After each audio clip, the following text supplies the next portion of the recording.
Hello, welcome back. Today we're going to talk about Kazuko Fukuda, the woman of seven faces. Now, that does sound like an Avatar, the last airbender spirit. Do you guys remember that episode? It was like Ko, the spirit, and it's one of the scariest episodes. I don't know why I found it so scary. I think it is pretty freaky though. I'm going to show you a picture of it right here. I think that's where it goes. Right here. And then you tell me if you think that's spooky. It's spooky as hell. So Ko, this faceless spirit, it goes around stealing people's faces. Anyways, going back to the topic, we're going to talk about Kazuko Fukuda and why she is a very interesting topic for today's choice. We're going to go to 1982, and that's probably before most of y'all were born.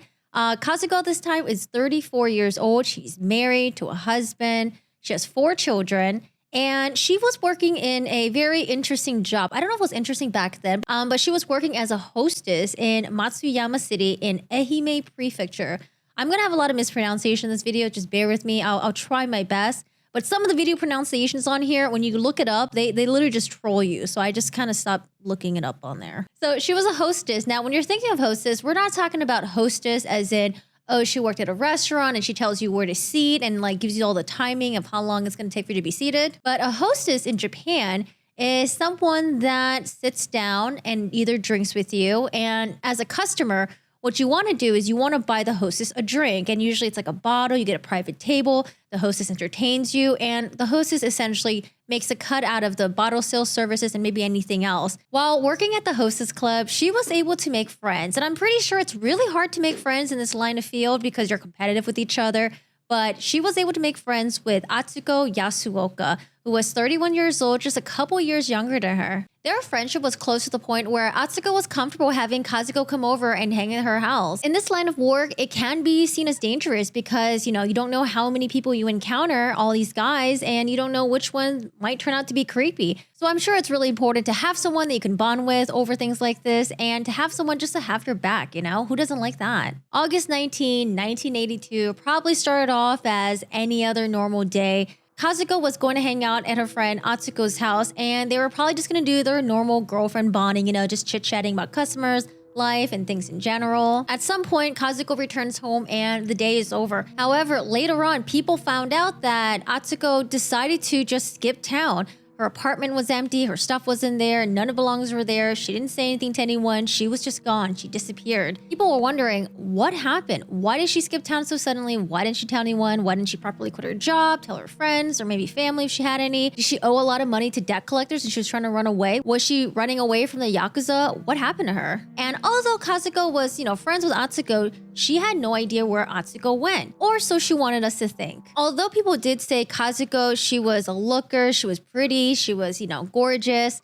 She wasn't the top earner of the club. No, that was Atsuko Yasuoka, who was 31 at the time, about 3 years younger than Kazuko. She was the top earner of the club. She was beautiful, gregarious. She was very likable. And very popular with the customers. And in this line of work, I'm sure it's really competitive. You want to look your best. You want to attract all the rich customers, the customers that are going to essentially pay a lot of money when they're sitting down the table with you. And although Kazuko is like 34 years old, she probably had a mentality of a freaking high schooler. She was jealous of Atsuko. She was jealous of her clothes, jealous of her jewelry. She was jealous of the money that she was making and all the attraction that she was getting from other customers. She wanted to be her. Like a wannabe Regina George as she was, she pretended to be Atsuko's friend. Oh wait, no, it was Lindsay Lohan that was pretending to be Regina George's friend. In Kazuko's line of work, looks are everything. You want to be youthful, you want to wear makeup, you want to have like the good hairstyles. Kazuko liked the finer things in life. She was always really well dressed. She liked wearing all the trendy stuff. And however, even though she might have been making some decent money at the hostess club, she was in a lot of debt. She was roughly paying about like 100,000 yen a month to the loan shark. And if you know anything about loan sharks, it's not like traditional banks. Loan sharks are the ones that will let you borrow money if you have no credit possibly, and they'll charge you interest that's really high. And especially if you miss a payment, that interest is going to go up even higher. The late penalty fees, that thing is going to add up. That slithery snake Kazuko went over to Atsuko's house on August 19 under the pretense that she was her friend. She was faking it the entire time. Have you guys ever had that when you were younger, when you had someone come over and they weren't really friends with you? They were just using you? That's Kazuko right there, except this is worse. Kazuko went there with the intention of robbing Atsuko. and she ended up strangling her. Kazuko stole all the cash that Atsuko had, her belongings. It totaled roughly about 9.5 million yen. Now, this was enough to pay her debt, and she would also have some money left over. However, she wanted to have a cover-up story, not for herself, but a cover-up story for Atsuko and why she would suddenly disappear. So what did she do? She took all of Atsuko's furniture and moved it to her boyfriend's house. Wait a second, boyfriend's house? Didn't she have a husband? Well, she had a husband, 4 kids, but she was also having a boyfriend on the side who apparently didn't know about the husband, didn't know about her personal life or anything like that. So Kazuko takes all of Atsuko's furniture and moves it all into her boyfriend/lover's apartment. And I'm sure they're just like, oh, there's like so much new furniture here. Like, where'd you get all this from? Not only that, her husband would later become suspicious of Kazuko. Kazuko would come clean to her husband, but she would ask him to help bury the body.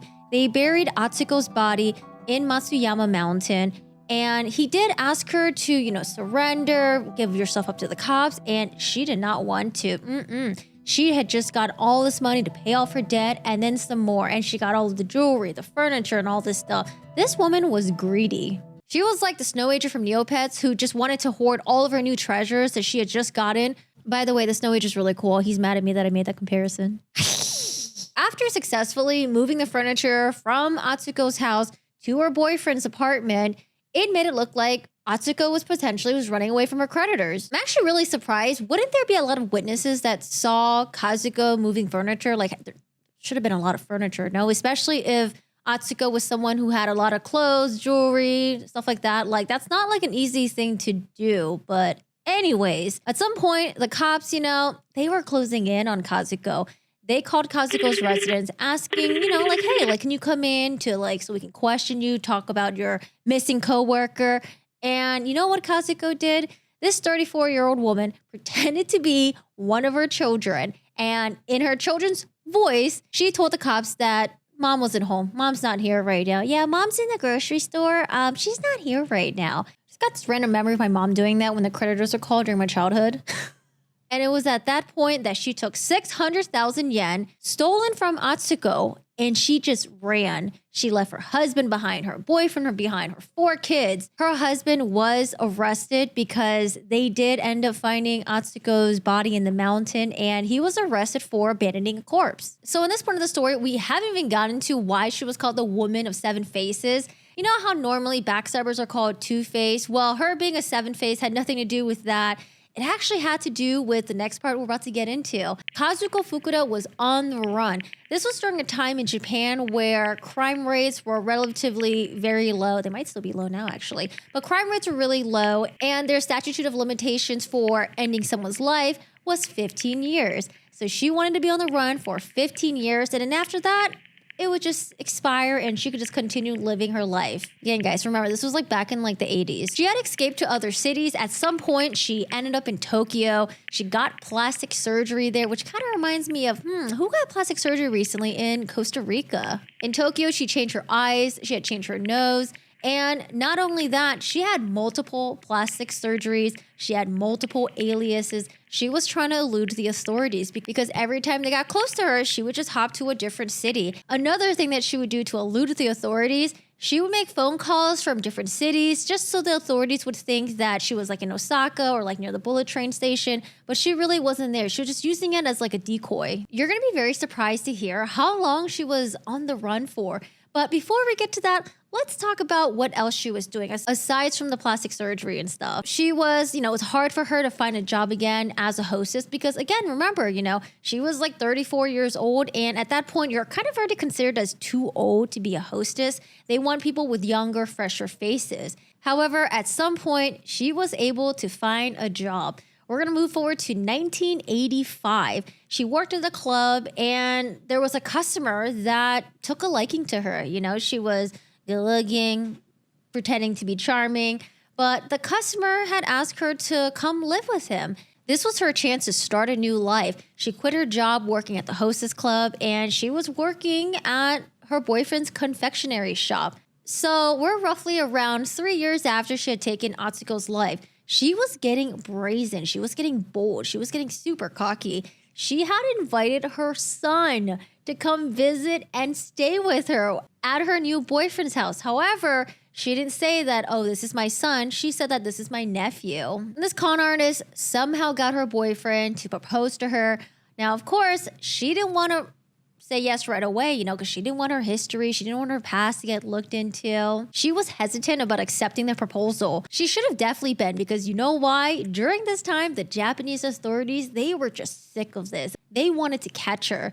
She was put on Japan's most wanted list. They had posters of her plastered everywhere. And her boyfriend's family got a little bit suspicious about her. And one of the relatives was like, hey, your girlfriend kind of looks like the woman that's on the run. That same relative would report Kazuko to the authorities. I'm not quite sure how she was able to get wind of this, but I thought this part was kind of funny because on February 12, 1988, she fled by bicycle to Nagoya, okay? This bitch thought she was Kiki Delivery Service or something. She rode 235 kilometers. And again, at this point, new city, hard to find a job. She ended up working at a Love Hotel. Sources said that she was working at a Love Hotel at this time. Not sure if she was working as a cleaning lady. I think she was. But even at this new place that she was working at, her colleague saw a wanted poster of Kazuko Fukuda at the police station or the train station. And she was like, hey, you need to turn yourself in. And what did Kazuko did? Did she turn herself in? Nope, she did not. She simply just quit her job and tried to go work at a new Love Hotel. However, in Osaka, it was really hard for her to find a job because a lot of these workplaces, they wanted the fingerprints. They wanted the photographs to be taken, and Kazuko did not want to have any paper trail of that at all. By May of 1988, she had left Nagoya and went for Fukui. Oh, I'm going to mess up this name. Fukui. She was able to find work working at a hostel, and then at some point, 4 years after that, she worked in the brothel, but they said that it was only for a short period of time in Osaka City. Now, at this point, authorities were sweating because 14 years had already passed by.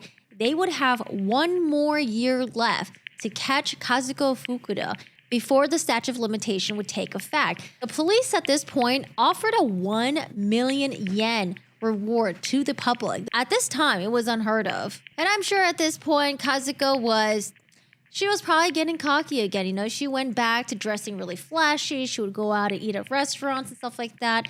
But at some point, I don't know if it was her plastic surgery just wasn't good or something, but she was still being recognized. July 24, 1997, in the Fukui Prefecture, a male customer would recognize Kazuko at an Oden shop. You guys don't know what Oden is? Oden's really good. Try it sometimes. They even have it at 7-Eleven Japan as well. And she wasn't Kazuko Fukuda, of course not. Her name was Yukiko Nakamura. A couple days after that, police had brought her in for questioning. And I guess maybe things were done differently in Japan, but she was eating, drinking alcohol with the police. I guess they're trying to build camaraderie with her. And she didn't want to give up her fingerprint. I guess it was her right not to, because the police didn't really have any concrete evidence to tie her to Kazuko Fukuda. However, if you guys ever watch Law & Order SVU, you need to be careful what you touch because whatever you leave as trash, they can lift the fingerprints off of that. And that is exactly what they did. They were able to lift the fingerprints off a beer bottle or alcohol bottle that she was drinking at the police station. She would finally be caught. At this point, they were able to confirm her identity and catch her. They said that during her arrest, she was wearing something so flashy. She was wearing an orange jacket, tight white skirt, gold, silver necklace. She was wearing a white bandana. So this person wasn't even trying to be incognito at all. Now, upon her arrest, she wouldn't admit to the crimes right away. She actually blamed it on an accomplice. Of course, this woman has already been on the run for 14 years. There's no way she's just gonna admit it right off the bat. So she said it was another guy that she was with that had committed the crime. However, the police would investigate this accomplice, and unfortunately, the accomplice had already passed away. And there wasn't really any way for them to verify Kazuko's story. But they were able to find his old diary. And the old diary at the time said that they were in Tokyo, nowhere near the crime of the scene. And she had confessed to her crimes on August 18, 1997. She was indicted 11 hours before the expiration. 11 hours. Fast forward to 2 years, May 1999. Oh my gosh, before the 2000s. Kazuko Fukuda would finally get what she deserved. She was sentenced to life in prison. They would rule that it was not premeditated. However, the robbery was intentional. And of course, she didn't go down easily. This woman was kicking and screaming. Her defense team would appeal to try to ask for leniency. Leniency, really? You've already been on the run for like 14 years at this point, living your best life, having boyfriends, eating all the foods that you can eat, wearing nice things. And her defense would say that, oh, this was a crime of passion. She deserves leniency.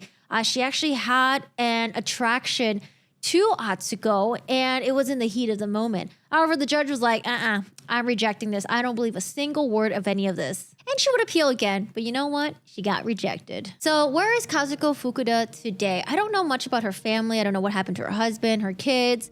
However, we do find out that while she was working at a factory, she did suffer from a hemorrhage in her brain and she never regained consciousness. So I think she was at this point maybe around the age of 50 something. I do want to mention though, before I wrap up, there were 2 things that came out from Kazuko Fukuda. One was they did increase the statute of limitations. They increased it from 15 years to 25 years in 2005. But it was finally in 2010 where they were like, you know what? Let's just get rid of it. If you committed a crime this heinous, then you're gonna pay for it. It doesn't matter how much time has gone by. The other thing that I wanted to bring up too that I didn't talk about Kazuko Fukuda's past history, her childhood. She did have a rough childhood, and it seems like she did go through a lot in her past family history. At some point, she was put in prison, and she did endure some really heinous things while in Japanese prison. This was in her late teens, early 20s. She did write a book about her time in prison and how horrible it was, and we're not really gonna get into that, but you can look it up if you like to. So I'm gonna read this little segment right here. Fukuda's incarceration coincided with the Matsuyama prison incident. Between 1964 and 1966, Yakuza gangsters regularly obtained access to the cells through the cooperation of management, creating an area of lawlessness for them to operate as they please. And especially if you're a female inmate, this is not good news at all. One of the victims was Fukuda, whose autobiography, Valley of Tears, 14 years, 11 months, and 10 days on the run, brought the severity of the matter to the public's attention upon its publication in 1999. But anyways, that is Kazuko Fukuda, the woman of 7 faces. She was on the run for 14 years, 11 months, and she was that close for not paying for her crimes because of the statute of limitations. I'm glad that Atsuko Yasuoka was able to finally get justice because she was only 31 at the time, and that is just way, way too young to have your life end. So that's slitherous.